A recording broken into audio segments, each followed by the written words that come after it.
All right.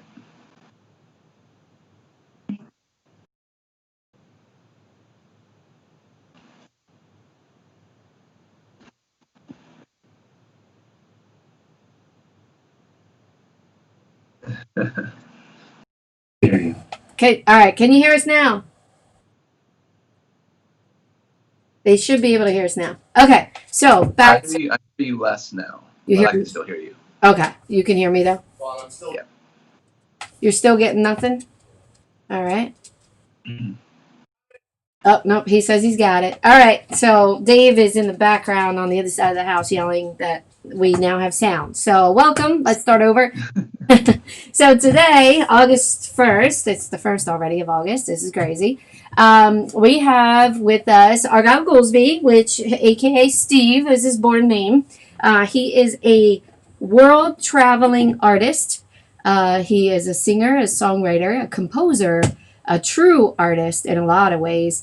And, when I think about it, he really is a jack of a lot of trades. So when I first met Steve, um, it's quite an interesting story. So I wanted to bring you guys into the fold to my good dear friend Steve, and we're going to talk ghost stories and all things paranormal that we've both experienced. I kind of feel like he's my yang. So because we experience so many different things in such unique ways, as well as I am a Jane of a lot of trades. So I feel like the two of us have this whole weird cosmic thing going on. So, welcome, Steve, to my channel and my current watchers. Anybody who has questions, please put them out there. I will see them. Awesome. Well, thanks for having me. You're It's good welcome. to be here. That's a very good way to introduce ourselves, I think. Yeah, it's. I mean, we haven't known each other long. What's it been like? Mm, I'm a guy when it comes to. I'm going to say like 3 years now. Okay, seems so much longer. I know. It really does. Maybe it is longer. I'm the same way. Again, going back to what you said, I mean, we're kind of from the same part of the forest. So, Yeah. So you got to get very lost with timelines. And that's the thing, too, about spiritual activity, because I've always told Steve that he was connected. The first time I met him, it was at a show, and he's walking around, he's doing his thing. Dave told me, who he was, and that, he was going to introduce me to you once you got a moment, because anybody who's ever seen Steve live, he's all over the place until he goes, and then he could take a moment once he's done performing. So, phenomenal artist. You guys go see. The music is more like horror punk, so he kind of gets all into that wonderful vampire-y, looks and stage props. And it may look scary for some of my, viewers, but at the same time, it's really not. It's quite awesome. Um, but yeah, the first time I saw him, I saw this spirit following him just nonstop, just all over the place. Wherever he went, this spirit went. And I just, I white lighted him. I pushed the spirit away. I didn't even know you at that point in time, but I just pushed it away, and I was like, no, this is not a good entity to be on you. It's draining. It's all these things, and I just bubbled you and pushed them away. And I don't. I'm not one to usually just talk about my spiritual stuff really quickly and easily. So when I was introduced to you, it was kind of like, hey, so this is something that I just did. I hope you feel better. no, I remember that, and I just remember just immediately being drawn to what you were talking about, because I personally, I don't really have any frame of reference to say, oh, the things I experience are real or not. Do you know what I mean? Because it's personal experience, and it's more just like slight perceptions at times that have just, led me to wonder, like, am I really tuning into something or not, or am I just imagining it? Because being an artist, like, is my imagination just being too vivid? But when you started talking to me about, I think that was like our first conversation. You were telling me about, hey, just so you know, I pulled this spirit off of you, and I was just like, tell me more. So it explains so much, you know what I mean? And it was really interesting. I mean, like, from that point forward, I think we had plenty to talk about. We definitely do. And we definitely did. And I remember one of the first questions you ever truly asked me was, with what I do, does that gravitate negative spirits towards you? Because you're not a Mm, negative person at all. No matter what people may think about you, whatever they may perceive based upon the image that you put out there for the band. mm. Like that. That was the first questions you've ever asked me. And I I found it remember an that. interesting one because of what you do and how much so many people would believe that any negative effects that are on them or any negative spirits that are gravitating towards them is because of something you've done. Mm. And in your case it wasn't. You just are an artist. You don't practice dark magic. You don't seek out to have demons follow you or negative spirits attached to you. And so when you said it, part of me was like, oh, I wonder how many other people feel this way. Well, it was just going back to what I said a moment ago. I'd always had this kind of awareness that there were more spiritual forces at play in my life. Um, but I was always on the fence. As I said, are these experiences that I'm actually having, or are these perceptions that I'm kind of inducing on myself? Like, am I creating these situations? You know what I mean? Like sometimes, um, like, did that door close because the wind blew it, or whatever? That sort of thing. So I've often in the back of my mind wondered, just having what I do, like you were mentioning, being kind of represented through, you know, for lack of a better term, like dark imagery or whatever. If there was some form of, um, I don't know, like gravitation that was like being created by that, I'm like, I wonder if I'm doing this. If I'm singing about all these ghosts and I'm singing about all these spirits, and if that's kind of like, welcoming those things in my life. Um, it's just something that I'm not really worried about, but I was curious about. You know what I mean? Like I've never been uncertain about what I do, or like, oh, maybe I should do this because ghosts. It wasn't anything like that. It was just once we started talking, it was more of a curiosity. Like, all right, this may explain some things. Yeah, absolutely. And that's the biggest thing, like that question that you asked, because people are haunted.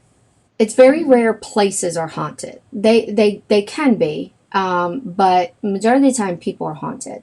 And people like you and people like me, we're haunted all the time. Yeah. And it's because of your connection to spirit still. You are still spiritually connected. We've had this conversation where you can communicate with them, if you let yourself do it. You are empathic, you're energy sensitive, and at times you actually have conversations. You were telling me about that experience at the Stanley Hotel, which I've never been. I want to go, even as haunted as it is and as terrible, because that is one place that is truly haunted. Yeah, But absolutely. you were telling me about an amazing experience where you were actually communicating with one of the well-known spirits there. It was a really, really, it wasn't scary at all, and that was one of the few experiences that I've had where there wasn't an element of my hair standing up and I'm a little bit, that fight or flight, vibe is kicking in. Uh, should I tell the story? Absolutely. Tell it. Yes. So, just to set it up, for those who aren't, aware, the Stanley Hotel is a place out in Colorado, and it serves as the I guess the basis for The Shining, the hotel in the story by Stephen King. It wasn't filmed there. I think it was actually filmed in Oregon, but it served as the place where the events occurred in the story. So, I mean, the place, as you know, is very, very old. It's been there for a very, very long time. I believe the guy who created the Stanley Hotel was actually an inventor. I think he invented the Stanley steamer. I think the carpet cleaner, because they still have a giant Stanley steamer in like the lobby. I was like, when I walked in, I didn't know at that moment what was going on. I was like, why is there a Yeah. giant? Like it was like it's a giant steampunk like Yeah, it's carpet like, cleaner was in the this middle for of the me? lobby. Um, So anyway, I guess like a little backstory on getting there. My wife and I and her family had decided to go out to Colorado to visit her brother, who had recently moved out there at that time. We were going to be there for a week, and we just decided rather than staying with them at their apartment, which was small, that we would just get a hotel and then just kind of use that as our base and kind of like go out daily to different places. So we were like, let's do the Stanley. I mean, like, what better place? It's close, and even if you're not into the paranormal, it's got, so many just like beautiful national parks and things like that all around it, which make it just a good destination as is. But my experience, what had happened was, as we were hanging out there, we realized that they do haunted tours of the hotel nightly, and they do them all evening long. So we kind of like watched these processions, for the first part of the week, and then decided like we got to do this. So we all got together, my wife, myself, her mother and her father, and like my brother-in-law and sister-in-law. They didn't want to do it, so they're like, we're good. So we all decided to go on this thing, and we meet in the lobby, and it's a pretty run-of-the-mill tour. There wasn't anything like super crazy at the very beginning. It was more or less like, here's the history of the place. This is why it's perceived to be as haunted as it is. We had 2 tour guides, and on that day particularly, it was one of the tour guides' first day. So we were like, the other tour guide was more or less like shadowing this tour guide and kind of helping him. So it really wasn't like the most engaging, like walkthrough. But, they took us into a couple of different places on the property. One is a music hall. And the music hall's been there for a very, very long time. It wasn't an original piece of the property. I think they ended up building it maybe about, I want to say like 10 years after the original hotel was built, as a way for Mrs. Stanley to have all her friends over in the summer and, have like bands and orchestras and, musicians come to entertain everyone. And I guess that set a tradition, and the place stayed open, and it's still open today. You can still play there, like if you're in a band. When we were there, I think like the Bacon brothers, like Kevin Bacon and like his band was playing there the week after we left. But it was that was the place where when we went in, I first really felt something. And they were telling us a story of how the groundskeeper had died there some like decades earlier. And that he wasn't necessarily like a bad person, but they were like kind of explaining that he was somewhat of a grizzled guy who really wasn't very fond of people coming into the place, even when he was alive. So in death, he started kind of, I guess, presenting this form of energy that people started feeling, where it was like an unwelcome energy, but not malicious. It was just kind of like when you've been somewhere too long, it's time to go. Yeah. And they told us that from time to time. In the evenings, whenever they're doing the tours, or whenever someone's in there just closing up the place, if you're not out by a certain time, like that energy will really pick up momentum, and sometimes it'll actually manifest into vocalizations, like get out, things like that. So we're standing around looking at everything. We're on the stage and we're checking out the architecture. It's really pretty. And they said, okay, we're going to take you downstairs now to see our next ghost. So I'm like, all right, let's do it. And we get downstairs, and our group, I should point out, was probably about, I want to say about 15, maybe 20 people, including my wife and myself. And I think that like I was probably the only one that was like hanging on every word. Like most everybody else were just kind of like, we're here for the ride, and here's my kids and all that stuff. Like, oh, what are we gonna have for dinner tonight? How much longer is this thing? And I'm like hanging on every word. And maybe that's why, you know what I mean? I had this experience. I don't know, because I was like really tuned into what was happening. But when we got into the basement of the place, that's where the next part of the story adventure continued. They told us that down the hallway, and keep in mind we're in the basement, so there's not a lot of windows. There's only one in the room that we're in. It's fairly dark. They said that what had happened was, at one point when the Stanley was seasonal, because I mean they're open year round now. At one point they were only seasonal, and so they would close up during the winter. And during that time, no one would be up there at all. The caretaker would come from time to time. And I guess a young girl had ran away from home, and she made her way to the Stanley and just decided to squat and just hang out in this place until she found out what she was going to do next. And they explained to us that this was back in like the 70s, something like that. So it wasn't too long ago when you really look at the other ghosts in this place. And they said that her name was Lucy, and they didn't really explain how, they knew the name. I didn't ask anything like that at this point. They were just like, her name's Lucy. She's probably one of our most active spirits, but she's not been active for a very, very, very long time. So, and they were like, her room is down the hallway. You guys, the thing about her is she does not like flash photography. She doesn't like when you like mess with her and just kind of, turn the lights on and off and just play that whole like scary ghost angle. She's very sensitive to that sort of thing. So I was like, okay, all right, let's go check this out. We try to get to the front of the group, and it's not happening. Everyone else gets in before us, and it's a small room. And the room that she had ended up, I guess, squatting in was the dressing room for the performers. And they had told us too, like, Bob Dylan has played here, like all these bands have played here, and this was the dressing room for them. So we're in the room, and I could automatically feel, what I'm saying, like that energy that I was feeling upstairs, I guess, like increase a little more.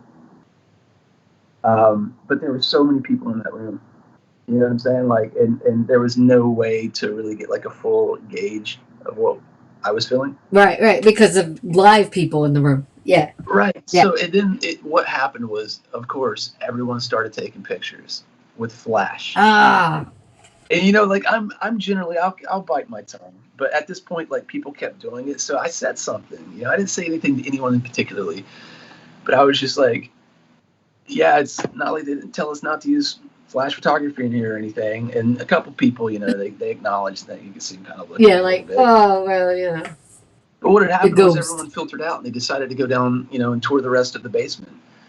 So at that point, that's when I just stood there, and I was there with my wife, and she's like, all right, cool. I'm gonna, this is cool, I guess, whatever. And she's like, I'm gonna go ahead and head down and look at the rest of the stuff. So I stood there for a moment, and I was like, all right, yeah, I could definitely feel something going on here. And I just had that feeling where it was almost, and I know we've talked about this, where it's almost like not a brain fog, but it's almost like you're not an attack either, but it's almost as if it's like an inability to really articulate like your thoughts, like everything's like racing. And I felt kind of uncomfortable for a moment, so I left. And I was like, let me go see what's happening down at the end of this hallway. So apparently what was in that room was where this caretaker that I mentioned earlier, the grizzled old caretaker, had lived and had a heart attack. So everyone was more concerned about this guy because like they said he was mean and like, oh, maybe there's a ghost in here. And it was kind of annoying. I mean, like I said, just to be honest with you, everybody on the tour was just annoying. They were all just like making jokes and just kind of treating it lightly. And I mean, that's fine. But at the same time, like I was just kind of done. So I was like, I'm getting out of here. Yeah, well, so, and with your empathic ability, you would be feeling the spirit's feeling of lack of respect, for a better term for it. That's what I felt. I felt that when I say like it was like an inability to like focus and kind of like articulate my thoughts. It was a little bit of an anger. You know what I mean? Like I was angry. And I think about it, I'm like, was it me? Because I was really angry about this whole situation. And as I said, I mean, it's just a small tour. I mean, it's annoying, and I understand, I mean, those things happen all the time. I get annoyed quite a bit like anyone, when you're like in the airport and people are just being stupid or whatever. It was no different, but I felt a little more, it was like more of a personal affront to me this time for some reason. And that would be. But anyway, everyone just kind of filtered out of that room finally. And I was like, all right, well, it's time to go back to the group. Because I'd been in there long enough. I just kind of like lagged behind so I could do everything on my own. So I went back down the hallway, and as I passed the room, Lucy's room, the door was on my right. It was open about, yay much, about like almost a foot. No lights on the inside. There's no windows in the room.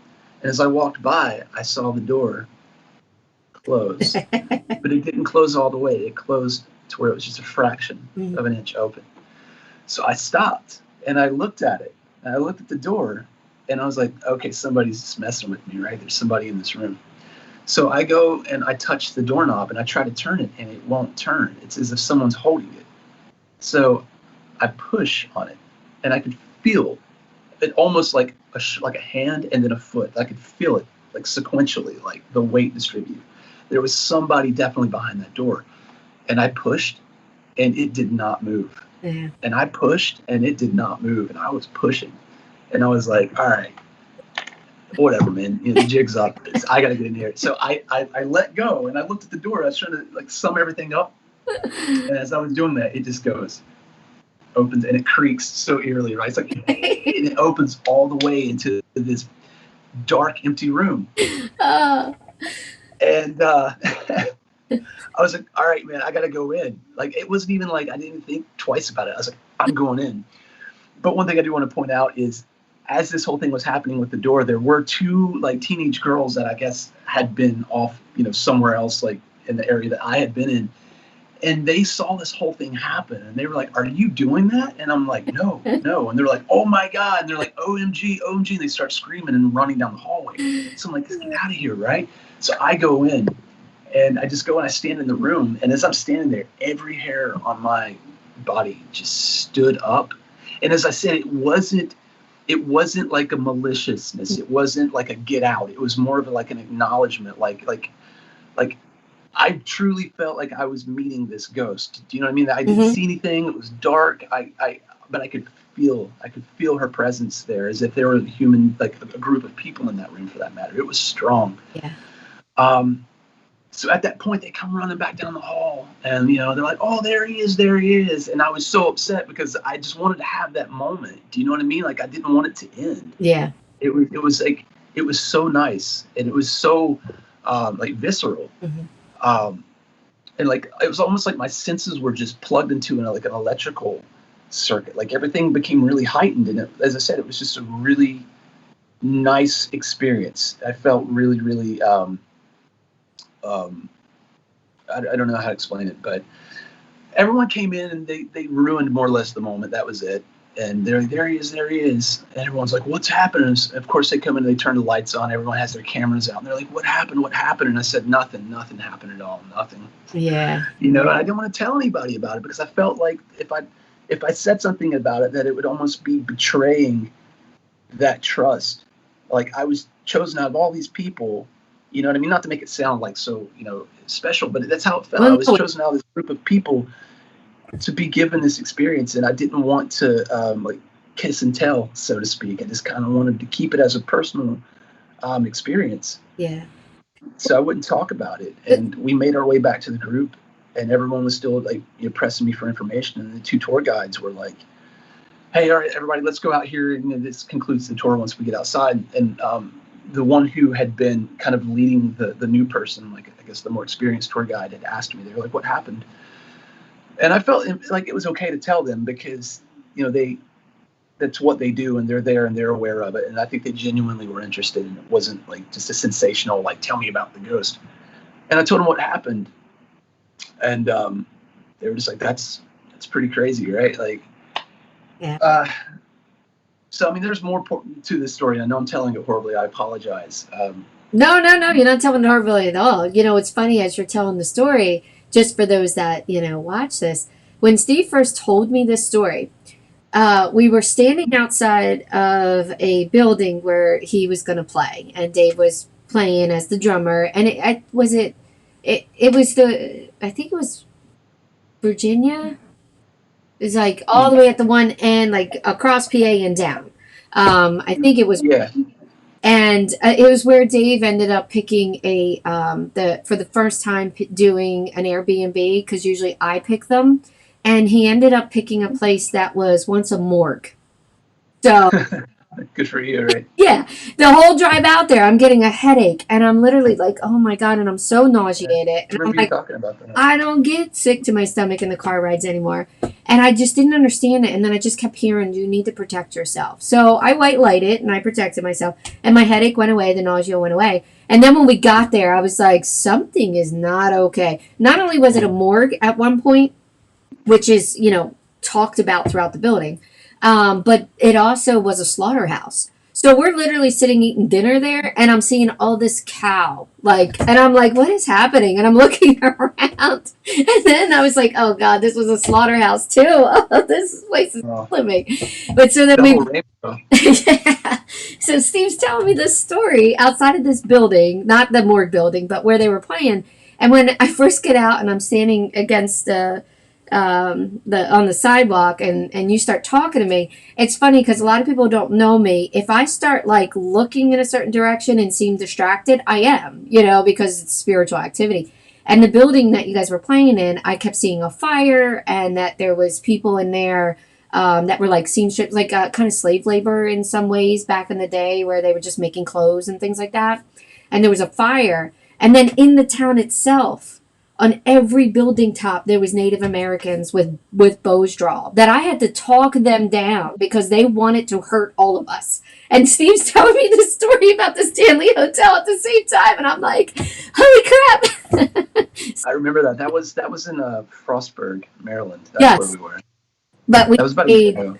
But yeah, and then Dave and I stayed in that place just over the border in Virginia. So, or was it Pennsylvania? I don't know what it was. It was somewhere. No, no, and I remember you telling me that. You were like, I don't mean to be distracted, but they're literally angry Native Americans like encroaching upon us right now at this very moment. You were like, we should probably go. I know. I'm like, I'm telling them we're cool. We're not going to be here long. But, like, this is the world that I see most of the time.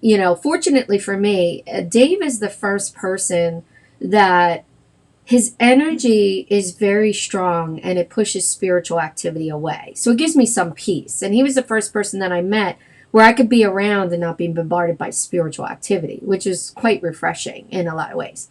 Now that he lives with me, a little bit of a different story. And now he's starting to hear the noises, the bangs, and things like that into the night. That's kind of like, where did that come from? I'm like, Right. ghosts, like. Well, it's funny you say that too, because that kind of ties into the second half of the story in terms of like spiritual activity and occurrences at home. And so, if I may, just to finish up, just to give you like Absolutely. Yeah. the speed on this story, what happened was after that moment, after we left that day, I think I explained this to you. I just felt compelled, like like I just was drawn to this experience, Mm-hmm. and we were there. And this was again, we still had some time left at this place, so I could see the music hall from my room, and all I was just like, I just want to go back in here and have what I felt like was the rest of this experience, because I don't feel like what was trying to happen actually, I guess, actualized. It was so brief and everyone was there. I wanted to go back in so bad. And I was just consumed by the thought of going back in there. And, you know, taking the tour was out of the question, just because, I mean, it was so expensive to begin with. As you can imagine, we're on vacation. Funds have to get distributed, equally. Yeah. So I start watching the tours, and I'm realizing after so many days, like, there's a pattern and a time to it all. And as I said, it all ends outside of the music hall. So one evening, my brother-in-law and I were sitting on the porch of the Stanley, which is what's beautiful about this place. Is it's this beautiful old Victorian, building, and on the front of it has this nice porch on the lodge. You can just sit outside, whittle wood, whatever you want to do, drink coffee. So we're sitting there, and I told him about the experience, and he's just kind of like, I'm not sure that happened to you. And I'm like, no, it really did. He's like, I'm not sure I believe you, man. I'm like, look, we're going to go in there tonight. I don't care if we take a tour or not. I'm not one for breaking and entering, but I'm like, we're going to go in there one way or the other, and this is going to happen again, and I want you to see this. He is a beautiful, beautiful dog. And I don't know the breed of the dog, but it's the same dog from The Lost Boys, like Nanook. It's a beautiful dog. And the entire time that we were there, anywhere that we went, everyone's like, oh, what a beautiful dog, what a beautiful dog. So we saw the tour go in one night, and I'm like, okay, I could see them go down the stairs from the upper part of the music hall down into the basement. So by our calculations, I was like, in about 15, 20 minutes, they're going to be outside and this tour is going to be over. So I was like, let's go over there with your dog and let's stand outside and wait. Because the second everyone comes outside, they're going to see your beautiful dog, and they're going to be all attracted to it. And I'm going to slip in there, and I'm going to go back in that room, and I'm going to sit until something happens. And then when everyone's gone, I'll let you in. He's like, it's not going to work. And I'm like, we have to. We have to. So we did. We walked over there. Sure enough, the tour came out. I saw my tour guide, the more vetted tour guide, with a completely different tour guide this time. Okay, and they're all talking to the group, and everyone's trying to listen. But as I said, like same as was with our group, everyone's more interested in everything else that's happening other than the tour. And everyone sees the dog, so everyone's kind of like, yeah, it's cool. Oh yeah, ghost. But here's this beautiful dog. So as soon as the tour is over and they're concluded, everyone's just glomming over this dog. And I'm looking at my brother-in-law and I'm like, I'm going for it, right? So I start slipping to the door. And as I'm about to go in, the tour guide goes, there he is. To the other tour guide. And I go, oh, hi. And she goes, can you come here for a minute? I was like, sure. I was like, damn it, man. I was so close. So close. He goes, this is the guy that I was telling you about last night. And she looked at me. She goes, oh, yep, she likes you. That's all she said. And I was like, what? She goes, she likes you. She likes long-haired rocker types with tattoos. And I was like, really? I was like, can you tell me more about her? I was like, that's actually kind of why I'm here. I kind of want to go back in there, but I can't do the tour. So she tells the other tour guide, look, man, just go finish this up. She's like, come with me. She's like, we'll go in and we'll talk to her right now. And she took me back in, and it was just her and I, and we went into the room.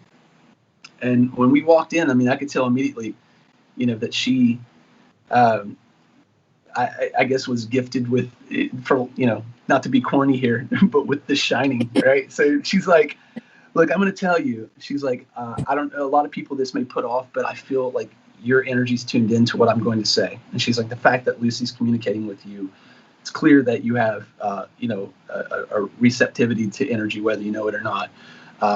She's like, I'm a medium. She's like, that's why I got this job. She's like, I moved up here years and years ago to this area, and I realized that they do these tours. And, it was a good opportunity. So she's the head tour guide. She's in charge of all of the tours that go through there. And she's like, it's kind of my job to take care of the spirits here. Mm-hmm. She's like, and there are so many. She's like, she goes, you probably wouldn't believe it, but every spirit here is, for the most part, benevolent. She's like, in the 100+ years that this place has been here, however long it is, there's never been one murder, one tragedy, nothing. Now, it did blow up at one point. I guess, that had happened at some point after the turn of the century. One of the housemaids had gone in with a gas lamp into the presidential suite. Acetylene gas lit, the candle that she had walked in with, and blew the front end of that hotel apart. Mm. But she survived. It blew her through 3 floors of the hotel. Wow. All right. She had a whalebone corset on, and it's the only thing they said that saved her from being completely destroyed by the concussion of that blast. I believe that. But anyway, wow. She's telling me these stories, and she's like, she's not been active for a very, very long time. So when they told us that someone communicated with her yesterday, I was like really excited. She's like, we were really hoping that something would happen tonight, but she goes, she's tired. She's like, she gets this way. She gets really reclusive. She's like, she gets tired of the parade of people that comes through here, but she also kind of enjoys it. I was like, all right. So she's telling me the story, and we're sitting in the room, and she's like, Lucy, she's like calling her baby girl. She's like, baby girl. She's like, Steve's here. She's like, she's been waiting on you to come back. And I'm like, well, what do I do? Right. She's like, nothing. She's like, let's just see what she has to say. And she told me more or less she was hiding in there. She was shy. She's kind of giddy or whatever. And she didn't want to come out at that moment, that try to come back later. And I told her, I was like, well, listen, like ever since this has happened, I've just really wanted to know more about her. And I was like, and I've actually started to write a song about her. Awesome. So can you tell me anything about her that'll help me like write this song? And she's like, I can't give too much of her personal history away because a lot of it is that it's her personal history. But she more or less corroborated everything that was said, but with a little more detail in terms of she was someone who had run away. She was about 16, 17 years old.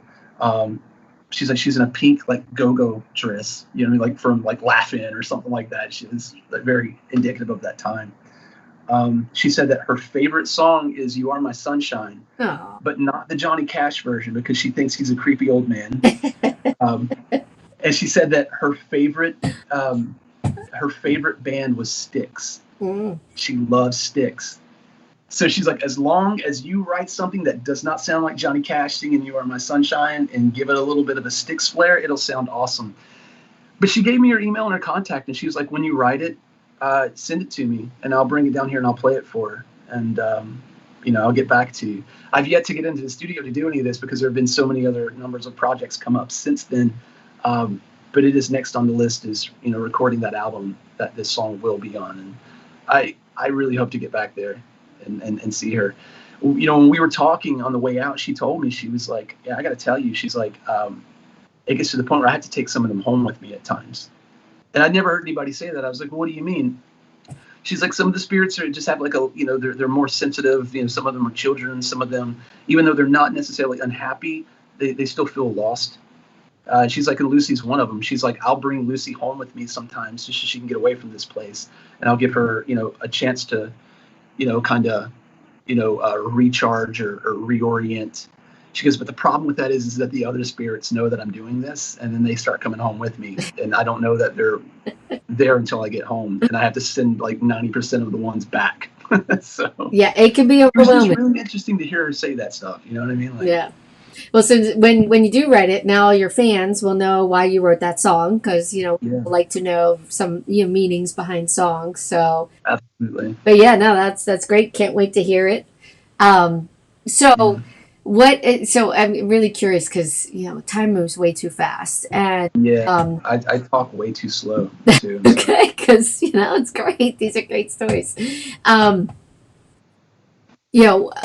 Talking about how that didn't freak you out, and that would freak out a lot of people, especially when the hair on every part of your body stands up. Yeah. And it's different kind of energy, right? Especially when it's really intense and energy, it doesn't have to be negative. And I always tell people, if after you experience something like that, if you still feel really fearful, or you have, because I've even been startled, but if you still feel fearful, then it could be something negative. But otherwise, sometimes it's just that energy and that feel, and your body responds to it.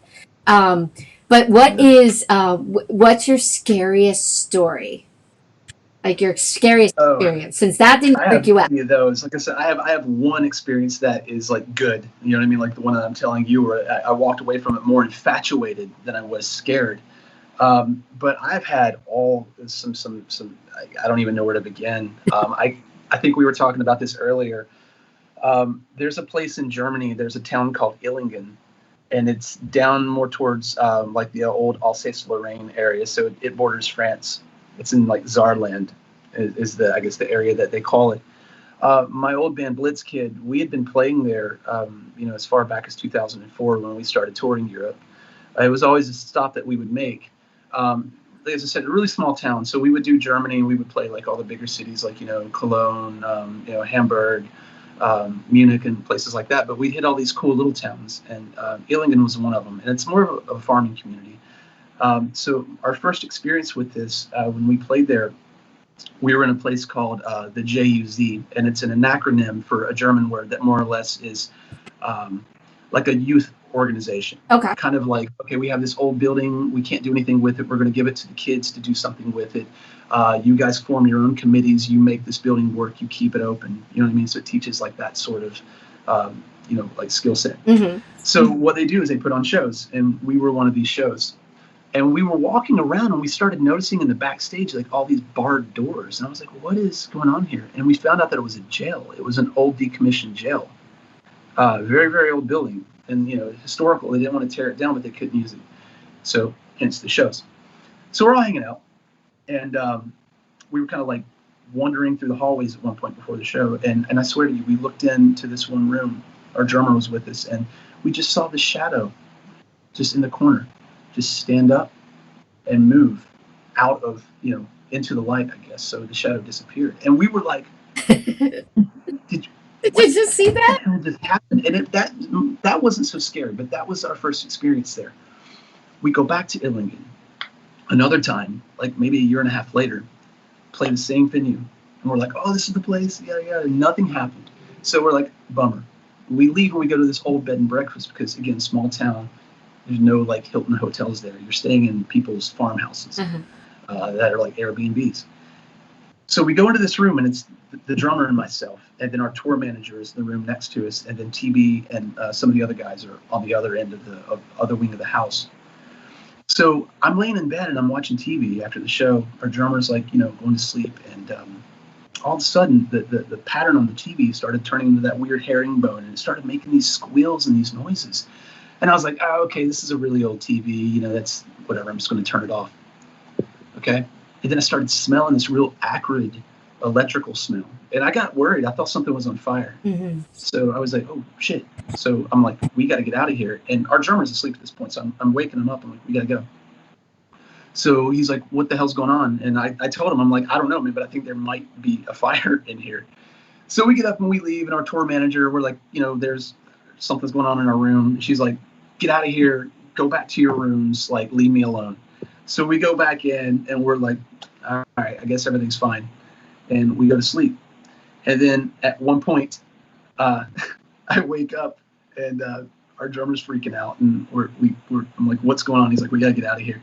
So we leave and we go, again, back to our tour manager's room. And I found out in the process that what had happened, according to him, was I had been walking around the room in my sleep on all fours, and I was crawling around all animated. He said, like a spider, and I was just walking across the floor.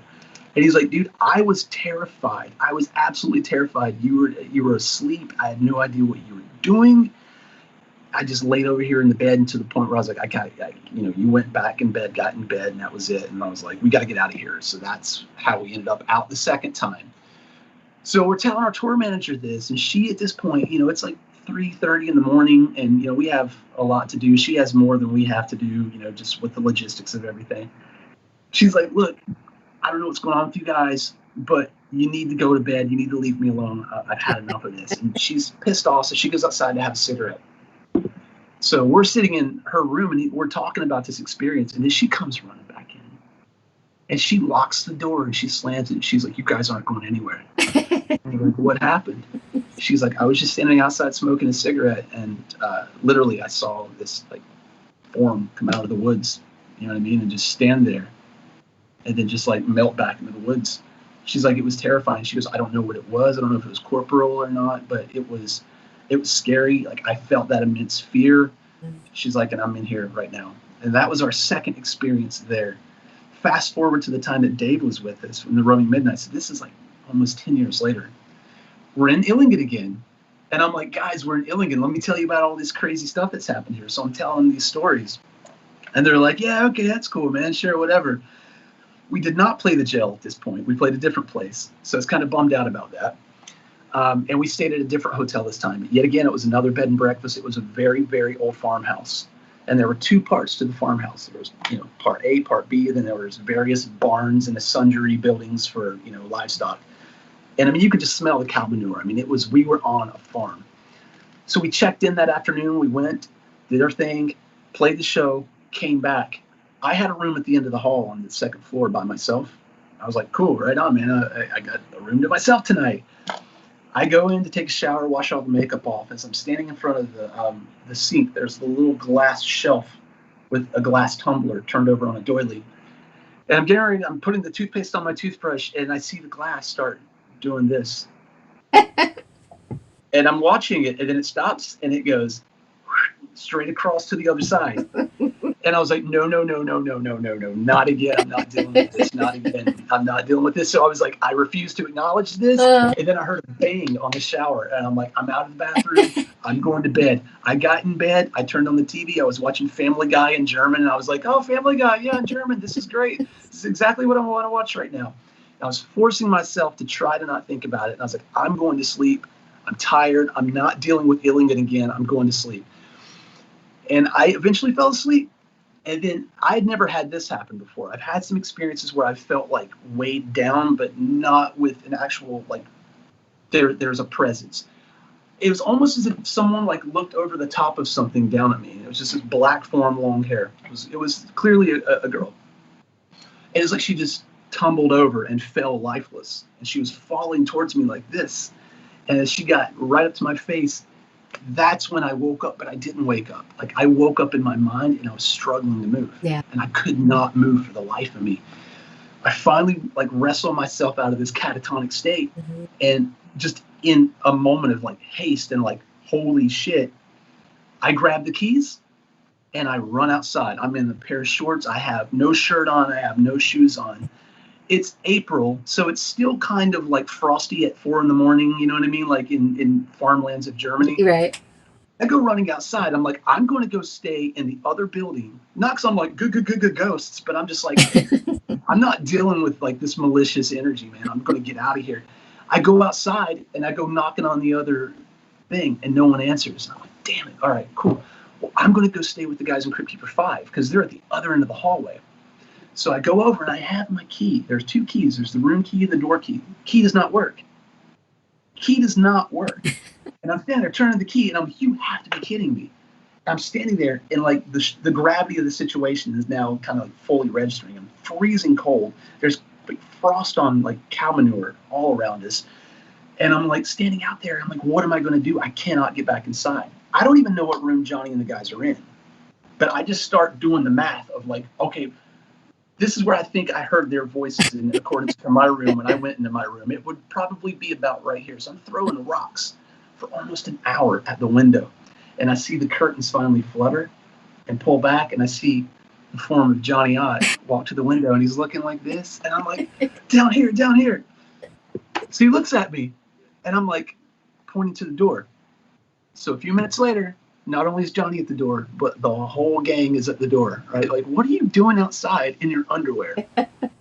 And I'm like, guys, I'm like chumped from the goodies. I'm like, guys, you never believe it. You never believe what just happened. Oh my God. And they're like, dude, come inside, like keep it down. Cause this is like someone's house too. Yes. So I'm standing in the foyer. I'm like, dude, this just happened. I'm telling them the whole story. And this is where Dave comes into it. Dave, being as you had set it up and mentioned earlier, was just like, I think, he didn't say this. He's like, I think you're full of shit, Ghouls. I think you're dreaming. I think it's time to go to bed. And at that moment, and I don't know his perspective of this story, it may be different than how I remembered it, but the light that was on behind us, just boom, it just went. There was a light bulb kind of exposed in a little like glass sconce in the wall.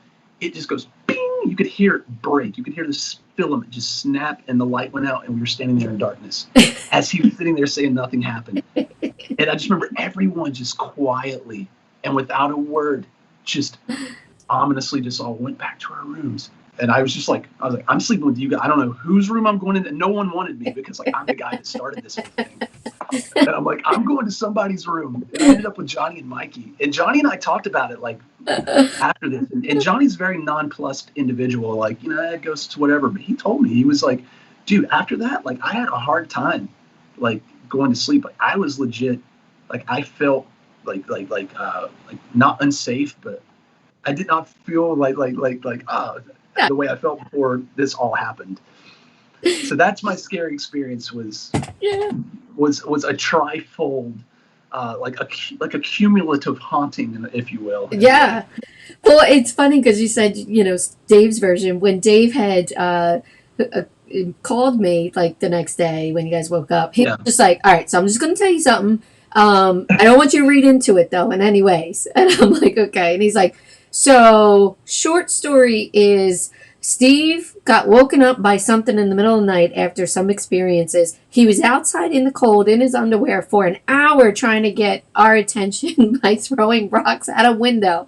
And then when we finally woke up and let him in, he's telling us what happened. And then the light blew and I went to bed. That was his version of your story. But I'm wondering, in that place that when Dave played, was that the venue that was like very large, like with a large stage and a large building? Was that the same town? No. This was a different place. This was another one of the JUZs. So it was another reappropriated building. So it had served some purpose before. I don't know what purpose it served, but I mean, when you stand to think about it, there was a lot of activity on that land between the Great War, you know, World War I and World War II. Especially that territory, you know, the Alsace-Lorraine territory where everything's kind of like back and forth. There's a lot of bloodshed. I'm sure, you know what I mean, like that because I just feel that way. You know, again, we've talked about this. You're in tune. You could probably communicate if you want, but I haven't figured out how to do that yet. But I just know sometimes I'm like, there's been bloodshed here. Do you know what I mean? Like you're saying, Yeah. right? Like, I mean, you're seeing cows. You're like, I just get this feeling. I get feelings like that too sometimes. A lot of times it's a sense of just knowing. Like people, will ask me, how do I Yeah, communicate? And sometimes I see people as clear as day, as I see you.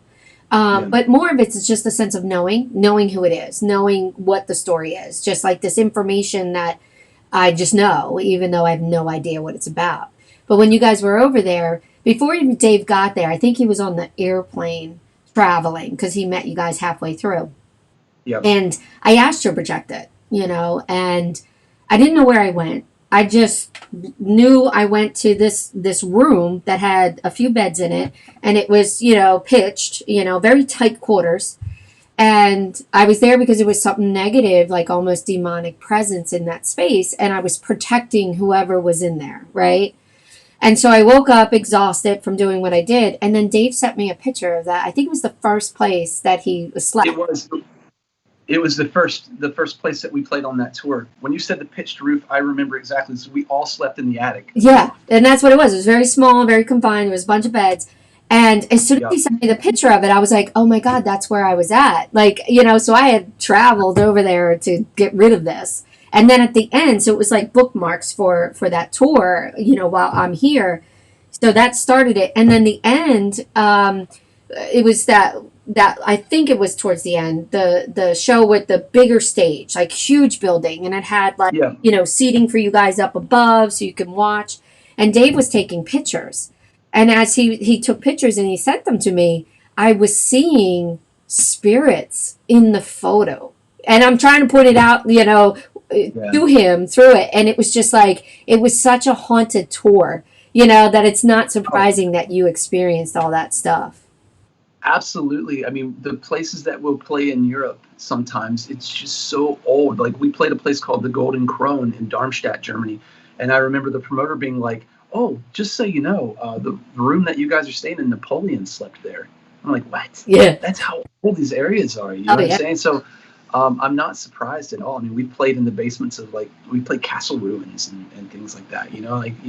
Oh Edinburgh, Scotland was one of the most it's one of the most haunted cities in the world. And I've played a place in Edinburgh 3 times now called Bannerman's, and it's just a small club, and it's only about, I mean, like a 4 or 5 minute walk from the castle, like the Edinburgh Castle, and that whole district of Edinburgh is all. If you think about it, I mean, if you're going back to feudal times and medieval times, I mean, there was yet again a lot of like bloodshed, a lot of like dungeons, torture, things like that. The place that we would stay upstairs at Bannerman's, they always warned us. They were like, listen, like, we just want to warn you, whether you believe in ghosts or not, this place is extremely haunted. It's on a tour list, like, it's been on a tour list for people to come here before. It's very, very, very haunted. And just do not be surprised if you get your ass kicked in the middle of the night, or maybe you get smacked around, or something happens. And um, the third time we ever played there, I was laying in bed, and I would always go in knowing this, with this knowledge, and I would just say, look, I'm thousands of miles away from home.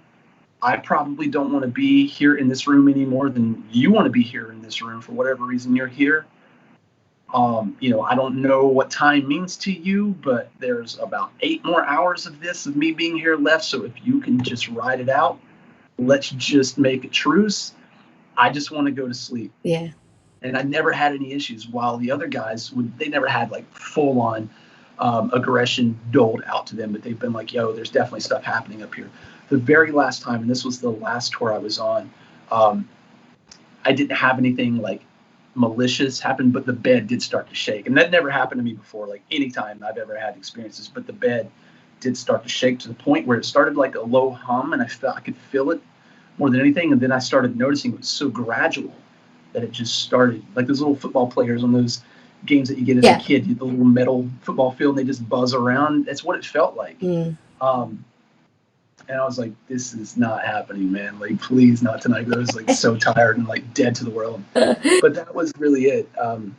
But we just go to all these haunted places. You know what I mean? That's the thing about touring, is you're not really in control of like where you're going. I mean, hotels, like new hotels, like I've been in Hilton hotels where I've had shit happen, and I'm like, Yeah. like I expect this in a bed and breakfast in the middle of like like Slovakia somewhere, but Yeah. like not at the Hilton in like Whitefish, Montana. Yeah, and that goes back to the original of that. Most times people are haunted. There are exceptions, especially when you go into Europe because it's so old. But you give respect to the spirits, and that's what's important. And until people experience it for themselves, it's hard to believe. Which brings in a comment from Jake. He said, "Hey, Ghouls, next time you're out towards Australia, I want to take you to Richmond, Tasmania. I never believed in spirits until I moved there. I think you would love it." I'm down, man. I would love to get back out that way. Um, I've been there once, but I was there for 2 days, and actually I met Jake, his band we played with while we were out there. So Australia is beautiful, but I'm sure it has its share of Ugh, absolutely. of shadowlands too. Wherever there was people, there are spirits. There just are. And that's the thing. Like once we started, like our friendship, crystallized when we started talking and just became friends. I'd see you at shows. That was always a thing. You would come up to me and I would be like, all right, so like, what do I need done to me right now? You're like, don't worry, I already did it. I saw you like right when I got here, and like, there's about 95 people over here that are gone that you just picked up on this past 3-month tour that have been hanging off of you. So you should feel a lot better now. They're just kind of hanging out at the bar now, and we'll figure it out. Yeah. I think there was only one. Thank you so much. Yeah, I think there was only one time that I was like, no, this place is cool. Like, it's all right. I didn't have to do anything. I didn't have to, like, because not all spirit, like, not every place we go to is negative. But what people don't understand is 100 positive people surrounding you can feel overwhelming, can feel draining, and can feel negative. So it's not that it's all negative entities or problematic spirits, but even those positive ones can be exhausting. And sometimes you just need a break. And I know you need a break a lot. You go at 110 miles an hour per minute. But yeah, I love meeting new people, and I love going to different places and see what the story is there, what the spirits are saying. And actually, when we're done here, I'm actually doing a Grow Your Abilities class with 8 people while practicing social distancing. We're doing about 6 apart. We have a few people saying something here, and I'll tell you in a second. But yeah, I'm doing like a class, regarding their own spiritual communications, so I'm about to open up my house in a whole different way. Yeah. But I will say, before going to these comments and then finishing up, what my scariest thing was? It was before I learned how to control the spirits. From there, I might get startled, but I've removed demons. I've removed really terrible negative demon-like entities from children, from places. So it takes a lot to scare me at this point. But before I realized I had abilities, I bought this house and it felt good at first. And then 3 months later, it was like the shit hit the fan, honestly. Mm-hmm. And there's this extra bedroom, which is now Dave's little man cave. He does like that term, like studio, where he writes and he has the Dave cave. Yeah, it's pretty much his living room in a bedroom, But that room, I always hated it. Hate it. And it was an extra bedroom at the time with my ex-husband. And I got to the point where I just shut the door. Like I wouldn't go in there. And then when I tried to go in there, because every time my remote would disappear for the TV downstairs, it was always in that room. Spirits can move things, a lot of people don't see it, and until you see it, it's hard to believe, but it happens. And it would always be in that damn room. And when you go in that room, every hair on your body would stand up, and not in a good way. It was like, something's watching you, and this is not good. And it got to the point where you could not open that door. And it wasn't a locked door. It was just a knob. There was no lock on it, without knocking. You could try all your might to open that door, pushing, pulling, and turning and hitting it, and really like forcing your way in there. You would never get in. As soon as you knocked on the door, turn the knob, it just opened right up every time. Yeah. That room was terrifying, and I hated it with a passion. Um, Once I, started controlling my abilities and started utilizing it, I had a sense of doubt. And I don't think I've ever told you this story, but I had a sense of doubt because my great aunt was saying that what I was doing was demon work and not okay. And so I kind of questioned it, like, is it wrong to communicate, And I struggled because I was like, well, if it brings people peace and they're happy and, they're getting answers to things that they didn't know, that gives them that sense of peace, how is that wrong? And I was sleeping one night. It was just after a ghost hunting team was at my house because they heard my house was haunted, because it was and is. And so there was a ton of more spirits here because they were walking around doing their thing, catching all this evidence. I'm like, oh yeah, I forgot to tell you that happens all the time because I get used to this stuff, And I'm sleeping and I kept hearing this woman over and over and over and over again say, "Wake up, you're going to miss it. Wake up, you're going to miss it. Wake up." And it just kept going and going and faster and more consistent. And so eventually, because you're sleeping, you're hearing it, but you're not really, cognitively aware of what's happening in the real world. And so I wake up and I roll over towards the doorway. And what I would perceive Jesus to look like comes floating into the room, turns, because the way my room is set up. And when it got about 2 feet from me, he disappeared. And I'm like, was that Jesus? And whoever was talking to me, right, was like, yeah. And I'm like, okay, why was he here? And she said, to show you that you're not doing anything wrong. And those that know me very well, I'm a sleeper. I love sleep. I can get 12 hours every night and be happy and comfortable. And so I was like, oh, that's nice. And I just went back to bed. Most people would be like, what the hell just happened, right? I woke up that next day. All the spirits were gone. Even what was in that room, gone. Like, he cleared my house, and it was cleared for like 30 days, which gave me like a reboot. So, it was not only that the confirmation of what I'm doing is okay, but then also he helped me understand how it can be, and then got that terrible thing out of that room, because that room was terrible. Like, there was no way I would ever let anybody in there if that thing was still there. And now I know how to deal with them. So, but yeah, it was a crazy story. No, that is. I mean, I've never had an actual face-to-face. Okay, here, there are features, and you will make out a semblance of a human being or human-like being. As I said, aside from like shadows, you know what I mean. I've always, that's what I've primarily seen. It seems like for me, it's either, as you're saying, moved objects. It's either shadows, or it's, as I was telling you, that smell, that electrical smell. I've had that happen before. Just really quickly, I was staying the night at a friend's house, and the same drummer that I had stayed with, or Andrew, he was our drummer at the time in Blitzkid. The same guy that was in the room that saw me crawling around like a spider when I smelled that smell coming from the TV. This was, I think it was definitely after that experience, but we were staying at a friend's house in Charleston, West Virginia. We were getting tattooed the next day, and we were sleeping on the couch, and he was on one side of the bedroom or the living room, and I was on the other. And I just had just a box fan, like a Walmart box fan, turned on, and I was asleep, and I remember smelling that smell again, and I woke up, and I looked at the fan, and the fan was just dragging as if someone was like turning it, and I noticed it was going really, really, really, really slow. I could see it through the light of the kitchen, through the slats, and I'm watching it, and all the hair stood up on my body, and then it just goes and starts going the other way. Like, and I didn't realize at the time that someone was turning it the other way. And it was whatever, that in itself, I don't think created the smell, but it was accompanied by that smell.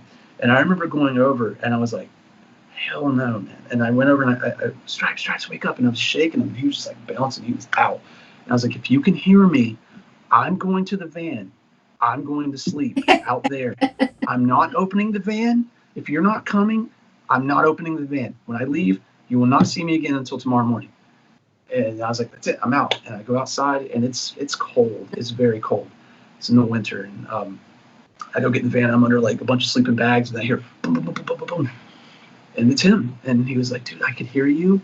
I could smell all that. I just could not wake up. It was the same thing that I was experiencing when we were in Iligan. So Yeah. Spirits smell, like when I get mystery smells, and this is what I love about you, is, you've had paranormal experiences, and you don't, like myself, because I do this all the time. You don't just assume it's paranormal at first. In the middle of the night, it's a little bit differently, but, you look for the smell. You look for the potential, how did that happen? There has to be somebody playing a joke on me. There has to be somebody here. And that's what I do. I don't just be like, oh, there's ghosts, I actually go look for the sounds, or I'll look at somebody and be like, do you smell this? And they're like, no. I'm like, oh, okay. Well, go smell then, because it's so strong, and people, when you experience it, would know. So Jake, second comment was, yeah, dude, Richmond is the settlement of Australia. There's definitely many stories. Veronica, she's checking out the band. Consider her a new fan. Awesome. Thank you. And then Jimmy, our from Crypt Keeper, says, hey, Ghouls, tell the story about the time you were greeted by 2 ghosts outside your hotel window in Germany. Do we have time? We got like 10 minutes since the class starts at 11:30. People start coming, but that's all right. They could just sit and hang and listen to the stories as well. That's okay. I want to stay on schedule, because when I do these things myself, like I'm like, all right, guys, from 5 to 6, I'm on until like 8 o'clock. Yeah, and when you're talking ghost stories, like this can happen. There's so many stories people, you and I could banter back and forth about. So yeah. Basically what Jimmy's talking about, though, this was the night after Illingen. We were going to play WGT, which is like the world's largest goth festival. It's been going on for decades. And we were playing. So, we left that morning in Illingen. And I remember saying, like, hey, my key didn't work. And we were giving our keys back. And the lady took the key, and she's like, puts it right in. She's like, and everyone's laughing at me. And I'm like, dudes, I know how to use a key. I promise you it did not work. I don't know if the ghost was like, ghosts can do that. Now your key is an ink pen, and it doesn't work anymore. Like, I don't know, but it did not work. Well, like I said, I couldn't open a door, and I would tell people all the time it was like a parlor trick. I'd be like, hey, go upstairs in that bedroom and get me, whatever. And they're like, I can't open the door. What's wrong with this door? I'm like, now knock. And so they did, and then they come down like sheet white. So they absolutely can manipulate that kind of stuff. And if you start kind of like working in the theory of the Matrix, then, doorknobs are not really a doorknob anyway. It's not a physical property. It's none of these things. It's all, a perceived reality. So, like, who's not to say that, a key can, be changed in terms of like its inner workings? Who knows? But, everyone's like just kind of like, oh my God, that was crazy. I can't believe this happened last night, right? And we're all just like laughing about it. When we get checked into the hotel, we were there the day before the show. So we were all just kind of like chilling out, resting up a little bit. We'd been up all night.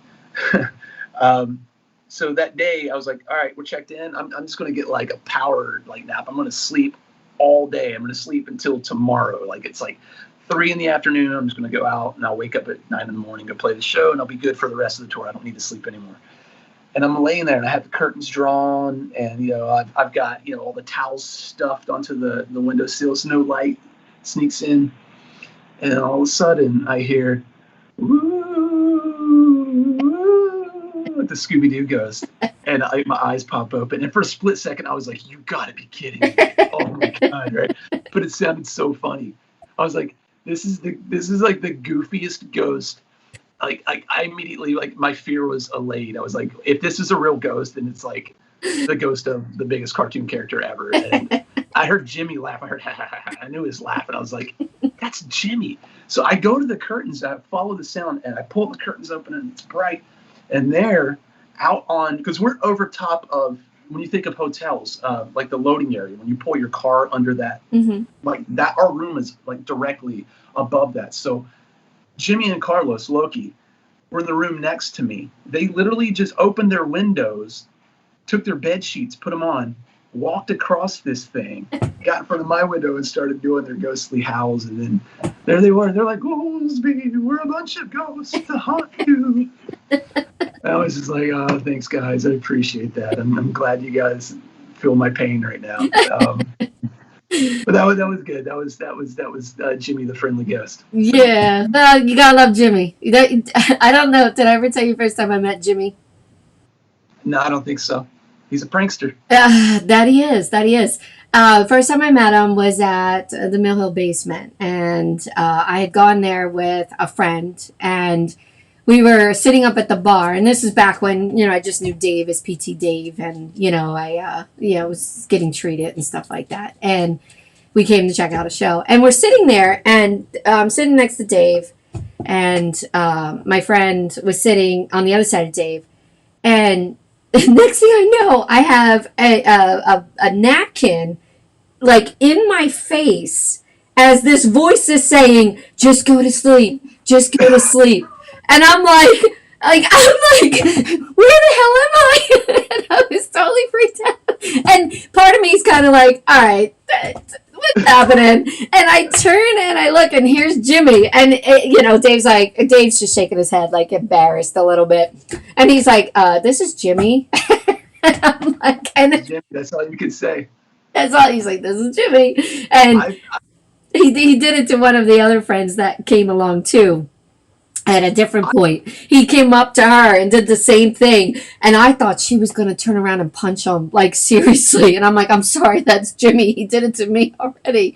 And that's what he does. It really was. I watched him do it to someone at a show. He walked up behind him with a napkin and goes, "Hey, does this smell like chlorophyll?" And he put it over their face. Just so you know, Jimmy is not a bad person. He just likes to play jokes, and he never has chloroform. So if it ever happens to anybody out at any of the Crypt Keeper shows, he doesn't have chloroform. So he's not a person until you give him chlorophyll. Yeah. Then forget about it. You're in trouble. Or chloroform. Chlorophyll's plants. Never mind. Whichever. It was chloroform. Oh, God, it was fun. Maybe he did say chlorophyll.